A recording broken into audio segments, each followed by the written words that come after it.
You're listening to Everybody Pulls the Tarp, the go-to podcast for high performers. I'm Andrew Moses.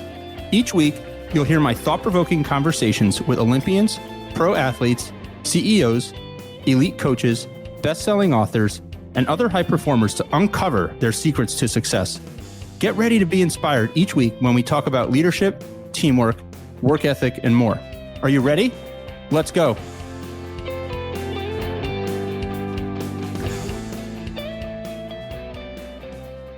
All right, everybody, let's get to it and pull that tarp. We've got two guests today, a very special edition of Everybody Pulls the Tarp. Jessie and Bryan McFarland, the founders of 3x5 Life, a product that I'm a huge fan of. Let me flash one of my own 3x5 Life cards right up here. We're going to get into it all. Jessie, an adjunct professor, certified integrative nutritional health coach, yoga instructor, mindfulness educator. Bryan works with leaders in the manufacturing industry and just finished an ultra marathon in the Colorado Rockies. There's going to be so much for us to talk about. Where I want to start, Jessie and Bryan, is with 3x5 Life. So I'm a huge fan of the 3x5 Life products. I discovered the products probably 6, 7, 8 months ago. And I think what drew me initially to 3x5 Life was in a world where I was constantly trying to figure out the best way to automate things, the best app to do this, when I was overwhelmed with 57 different apps that I had downloaded but wasn't using to get myself more organized and enable me to pull more tarp and add more productivity to my life and be a better husband, father, employee, podcast host. You guys were creating something simple and analog and paper-based. And that's where I want to start. So why don't you share with the listeners and viewers what 3x5 Life is and some of the featured products? Let's start there. Well, I mean, a quick background to play on what you were saying there, Andrew, is so this is truly a product of COVID. So when the world flipped everybody's life upside down, I really started doubling down on my personal care, personal habits, my morning routines, evening routines, my diet, just making sure that I try to keep things steady and being really mindful so that I didn't get swept up in this uncertainty. So when I was looking around and I was seeing people, struggling around us, I was like, what can I do? What could I help? What could I put out there that might make an impact?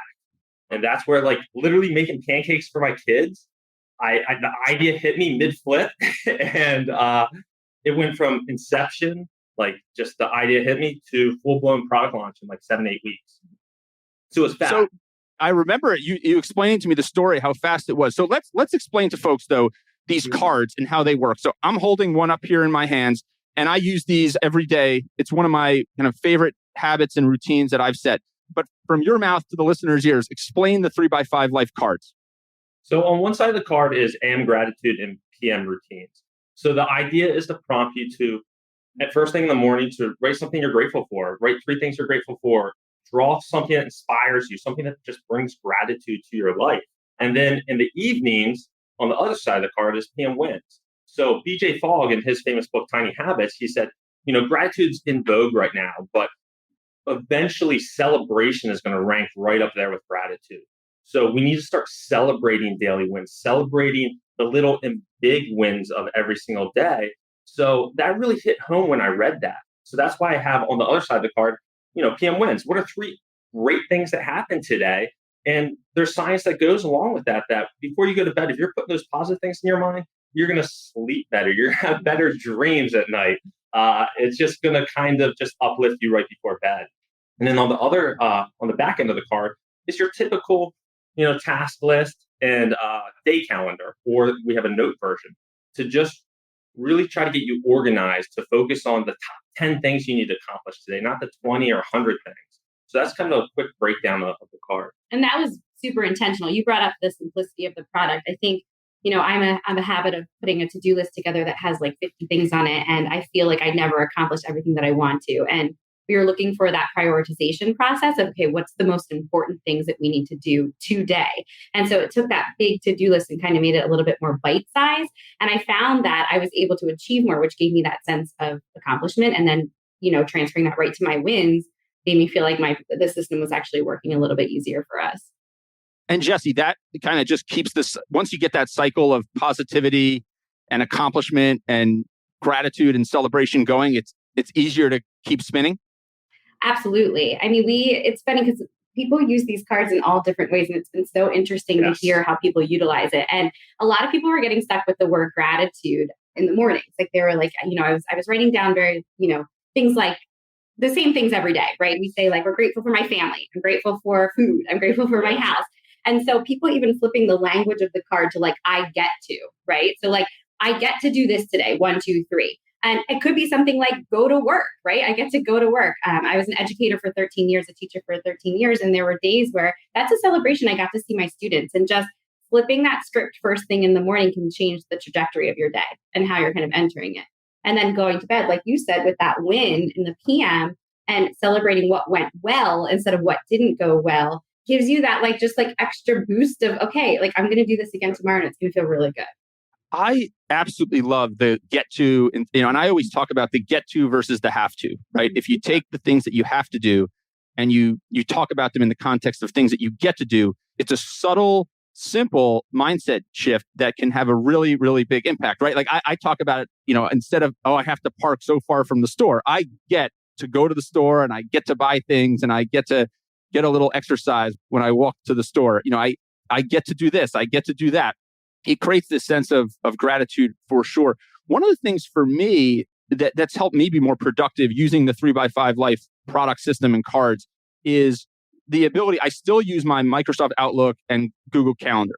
Mm-hmm. But what I do is I sit down with my card in the morning and I actually try and synthesize and simplify what's on my calendar on the card. So I kind of take the digital to the analog, I guess, if you will. And what it enables me to do is a couple things. One, it forces me to kind of clean up some of the extraneous stuff. So some of the things on the calendar that maybe aren't as high of a priority today as maybe I thought when I put them on the calendar. But what it also helps me to do is start to get my brain thinking about some of those meetings and some of those conversations and things that I have to do throughout the day.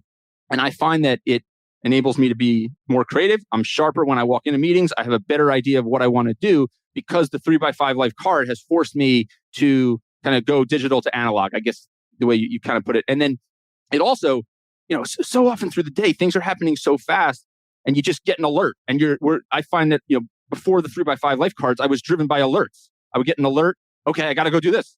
I get another alert. I got to go do this. This, by being able to think through the calendar, map out the times, it kind of commits my brain in a new way to where things are throughout the day. The other thing that I do, and Brian, I've shared this with you, and I don't know how many of your other customers and fans do this, but I actually, at the end of the day, I put it in like a shoebox. And then I'll periodically go back to it to see how I'm spending my time. And that's always an interesting exercise for sure. So you talked about this pancake aha moment where it hit you. And you talked about how kind of fast it came together. For those listening out there who, have ideas and want to start businesses, or haven't quite figured out that big aha moment yet, what's your advice to folks? Where do you find ideas and how do you bring ideas to life? I think everybody has ideas. Yes. We all have ideas. It's executing on ideas. I remember when I was in my early 20s, I had a buddy that always had ideas, and we were going to make a T-shirt with all his ideas that he didn't execute on it as a joke. So I think ideas is just what inspires you, what brings you life. But then executing on them, I think it really starts with getting consistent with doing difficult things in life and doing uncomfortable things in life. I've spoken about this before. Like neuroscientists have discovered that when you start a task and you finish it, the wires in your brain actually connect. So the more tasks you finish, the bigger tasks, the bigger goals, the bigger wires, that cross your brain. So it's almost like I kind of visualize the bigger trains you can cross those. So with me, like as you mentioned earlier, like I got into ultra running. I got into doing very difficult things, 50K races up to 100-mile ultra marathons. And as I accomplished more and more of those things, my internal belief system got stronger. My self-talk got better. So when the idea of 3x5 Life hit me, I was able to jump on that because I've done the work, I've done difficult things. So I had the internal belief that I can make this happen. So I think it starts with putting yourself in consistent, uncomfortable situations. So then when that opportunity does arrive, you have that internal dialogue to really execute on it. And also the ability to take risks, right? Like Brian's superpower is that he sees things through. Like if he sets a goal or does something, like he executes it too. Like unlike anybody I've ever met. I'm a dreamer. I'm like big picture. I have ideas every day of my life. And I have a really hard time following through to get it to the point where it executes. So I'm so appreciative because it's not a superpower that I have, but we'll have this conversation and he's like, okay, like I'm going to do it. And like you said, 7 weeks. I mean, we had a film crew in our house. I had to be the actor in the product video because it was COVID and we couldn't have anybody else. So literally he's like, Tuesday, there's going to be a film crew here. They all wore masks and they took it very seriously, but you're going to be doing this with my brother-in-law. And I'm like, okay. And I'm very much like, I'm here for it. Let's do it. Like, let's just figure it out and go. And if we fall and we fail, then at least we know that we tried something. And that's kind of been our mentality forever. It seems like you guys have these complementary strengths, which is a sign of any great team, let alone a husband and wife team. Without a doubt. And we were talking about that before we jumped on here, Andrew, is, Jessie is an amazing facilitator. She's an amazing, she does keynote speeches for 500 people. And her way to articulate thoughts and really bring a group together is amazing. And then I kind of have the business side of it and can dream big and then execute. Mm-hmm. So it is a good pair. How do you know, is there a point when you say to yourself, I'm dreaming too big? Like Jessie, you said you're the dreamer. Brian is kind of the executor. He's always going to see something through. Is there a point when you kind of reconcile those two and you say, okay, we're not going to see this through because we got to pivot to another dream? How do you deal with that? We're dealing with that right now, Andrew. Yes, so, every day. That is a very present conversation because Jessie dreams big with me, mm-hmm. but I kind of push the dream envelope sometimes. Yeah. I mean, not necessarily. Just you do. He gets something in his head. And when I say it is a bulldoze straight through, it's sometimes exhausting. I mean, I laugh at it because I think it's actually entertaining a little because I can see where he's going. But there are some days where I'm like, can we just pump the brakes? Pump it for a minute. Let's zoom out a little bit and do a bigger analysis because you are very much you're very driven to completion. But where you get in trouble, you have young kids, we have young kids, mm-hmm. It turns into distraction. And you have to have healthy distractions, but you can't have too many distractions. And I tend to just keep piling on where my growth trajectory is high, but my mindset needs to catch up to believe I can accomplish all of this. And sometimes it can be too much. Mm-hmm. And you have to be really mindful for that because what's it all for? You can pile on too much and be I'm achieving all these amazing things, but something has to give, something has to sacrifice along the way. Mm-hmm. We try to balance it out. It's interesting because we're unpacking this in real time. I feel so thank you for this question because we've never really dialogued about this. But when I say I talk a lot about Ayurveda on the podcast, which is the sister science to yoga. And my dosha is Vata, which is very airy and dreamy. And I'm always out here and I'm very positive and I'm very bubbly. And Brian's always been the one to help me get my feet back on the ground to be okay, well, we're back here. So let's come back and talk about this logically. And I feel recently we've had a flip where there's multiple times where I've been hello, come back. I need you here. We were looking at Sprinter vans last week because I said randomly, I want to, because I'm homeschooling our kids this year. And I'm I want to take them on the road and just do this right and travel with them. So what did he do? We went to a dealership and looked at Sprinter vans. But as a business to rent it out through Outdoorsy. So right. But then you have to learn the whole Outdoorsy platform and, so there's stuff involved there. Yeah, we digress. But we kind of balance that pulling each other back down to the ground to really kind of unpack if this is the right move for us or not. Right. But it's very interesting. On this show, every week I talk to Olympic athletes, elite coaches, professional athletes, CEOs, entrepreneurs, best-selling authors. And one of the things that I consistently hear from coaches in particular is, and in particular, college coaches, right? So coaches that have to go out there and recruit players every single year, they say, Andrew, we're not always looking for 10 or 15 of the best players. We're looking for players that are going to work well together, complement each other, because you can't have all of one thing. That doesn't work in any enterprise or any organization. As I watch you guys kind of dialogue this out, and think through, how what you guys are each bringing to this company, to your family, to your marriage. It's very interesting to think about that in the context of what these coaches say, right? They're recruiting players that are complementary, and you guys clearly are. I want to go back, Brian, to the distractions. You talked about how there are points when distractions can just become, there's good distractions and there's bad distractions. How do you kind of decipher between the two? When is it too much? When are you completely distracted? So I try to put everything, like I'm very big on, I used to think core values were complete malarkey, but then, I got more serious about it. And my three core values in order are health, family, and freedom. And that's the filter system I use when I really try to make a decision of my number one is health, because if I don't have my health, then, I can't be there for my family. And then, so if a new business opportunity comes up or a real estate opportunity, it's just like, how is this going to impact our time with my health and my family? And then also, my third is my freedom. And how is my freedom going to be impacted? So when you keep piling on, those distractions and everything start to fray. So I've started to go down that path where I was putting my core values aside because I knew some decisions I was about to make was going to impact my family and was going to impact my freedom. And I had to take a step back, and I was forced to take a step back to say, hey, let's keep this in check, because you're going to become so distracted that then, your core values are going to be out the window. And what about you, Jessie? How do you look at kind of when something becomes too distracting, or how do you balance too much versus not enough? We've had a lot of conversations about my core values are similar, but we've had conversations about what are my core values. And that's tricky when you're in a partnership and you're raising kids together and your core values, they do align. Like family is definitely my first core value. So I think a lot of times that my filter is so strong in that I help him with his filter of family to be kind of like to ground back.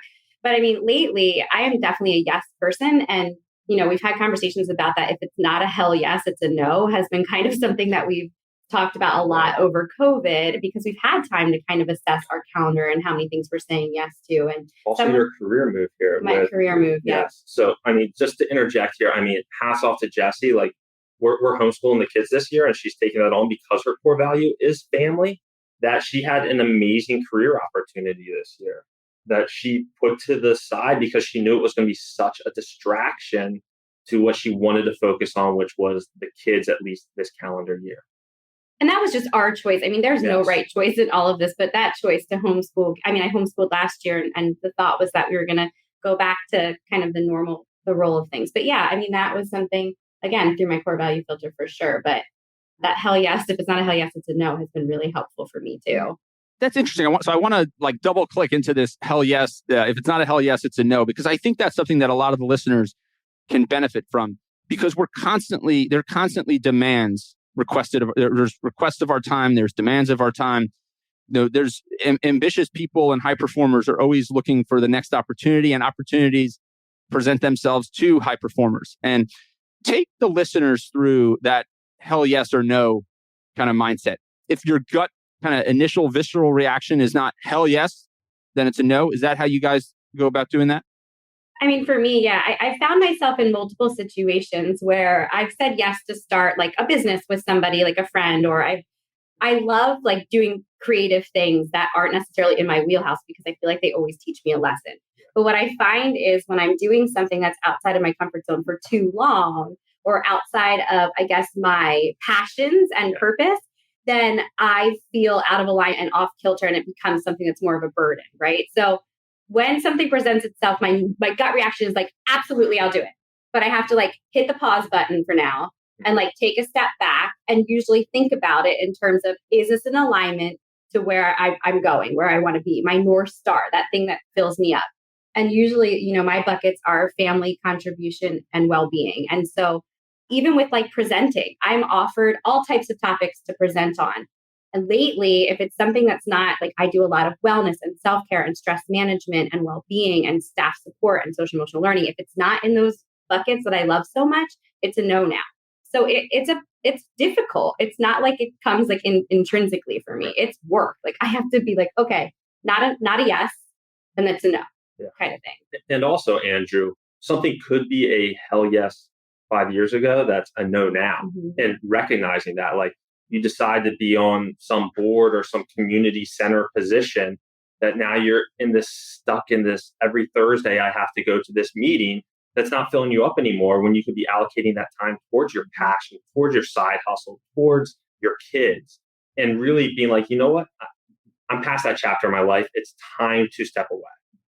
And I think that's important. What both of you are saying there, right, about this is you've got to look through I say this all the time. It's very easy oftentimes in the moment to get excited about something. But then I challenge myself to say, okay, I might be excited about this now, but maybe today was a slower day than my typical day when somebody requested this of my time or had this, or this idea came to me. When the going is good and things are quote unquote easy, maybe this sounds like a brilliant idea, but am I going to be willing to push through this with the 125% energy that I give everything I'm committed to when the going isn't easy and my schedule is packed, right? Like I'll find a lot of times, when I have kind of open space in my calendar, which is rare, but when I have some open space to kind of think, I get all these great ideas. And on that day, at that time, it sounds like a great idea. But then when you actually break it down, you don't have time to deal with all these things, to give it all the passion. So I try and think about it through that. I'm going to use this hell yes or it's a no mindset that you guys are using, but I try and think about it through the prism of 60 days from now, 90 days from now, 3 years from now. If I'm not as excited about this as I am today, how am I going to will myself through the challenges and keep going? Much the way you go, Bryan, where it's, come hell or high water, you're going to get this done and keep going to the end. The other thing is, I've been involved in a lot of different things throughout my life and my career, and I have struggled with that. I have struggled with the fact that, hey, this might not be as exciting to me right now, or I might not be as passionate about this issue or this cause or this committee or whatever it is that I'm involved in at the moment. And I've always struggled with the fact that, well, does that mean that it's never been that I wasn't passionate about this, or does it make me a bad person? And the reality is no. There was a period in your life when there was great alignment and commitment and passion, and it doesn't make you a bad person. It doesn't make you misalign with that cause, if your passion wanes at a period of time. Talk about that a little bit more. So passion and purpose is something that I teach a lot in my graduate courses. We talk about it a lot. And I feel like people sometimes get fatigued. Like I call it passion fatigue, because they think that there has to be this one thing that guides, like that sets their soul on fire and guides their life for the rest of their life. And once they find it, they're going to have the world figured out. And when they don't find it, I feel like it makes people feel really restless and uneasy. I call myself a passion butterfly, which Bryan thinks is ridiculous, but I think about how butterflies like move from one nectar to the other and different wildflowers at different times. And, that's me. Like I literally will be, I wanted to play the ukulele. And so I started teaching myself how to play the ukulele, like random. Like I pick something and I'm like, I'm really into this right now. And I love this right now. And that's okay too. And I think as you grow in different seasons of your life, and as, when you're in a partnership or when you have children, like you're going to find that your passions change. I think the biggest thing to think about with passion and purpose is just finding self-actualization, what makes you feel the happiest and most fulfilled. And then once you do that, then you're able to turn outward and help other people do the same. So it's like that self-actualization to contribution, right? Like that's the goal. And it could be, something this month, and then next month it could be something else that you want to learn and grow and thrive in and then be able to share. So that's my thought about passion. So this show is called Everybody Pulls the Tarp. And I've talked about this philosophy with you guys, and this is all based around a mindset that great teams, great organizations are powered by individuals who do things far outside the boundaries of what's expected of them.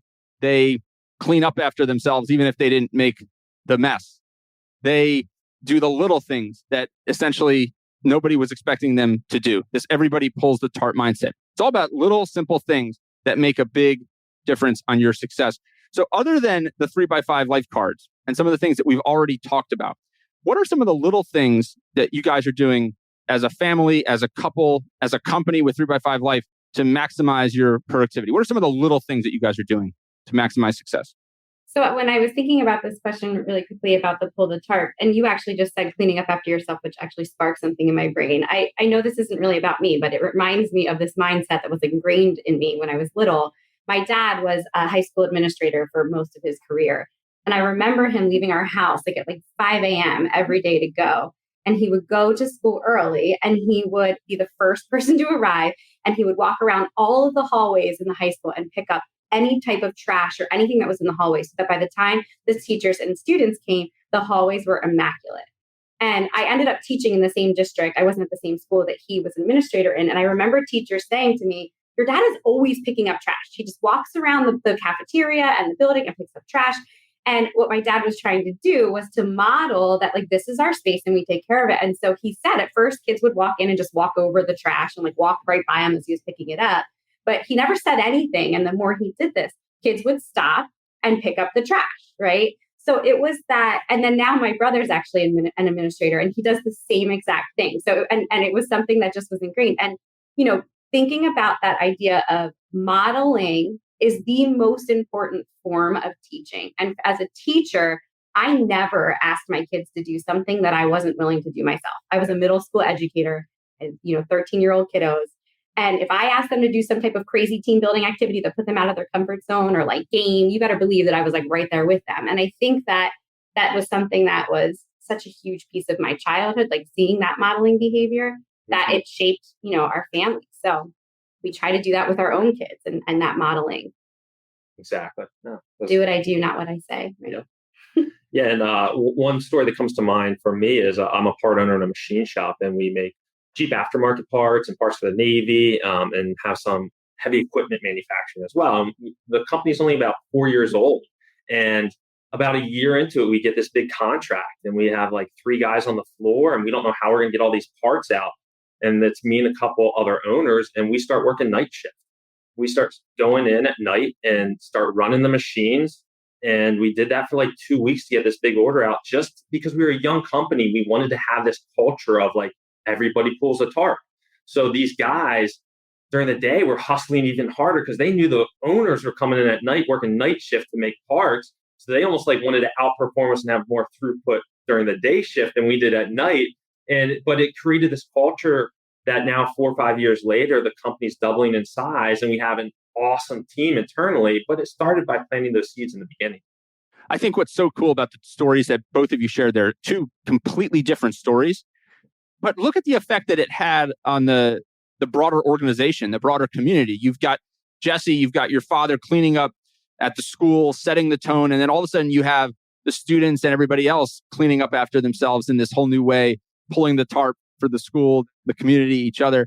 And Bryan, look at you and your fellow owners pulling the tarp, doing whatever needed to be done. And now you're actually making the business more productive because everybody else is trying to outshine the owners and everybody's in this thing together.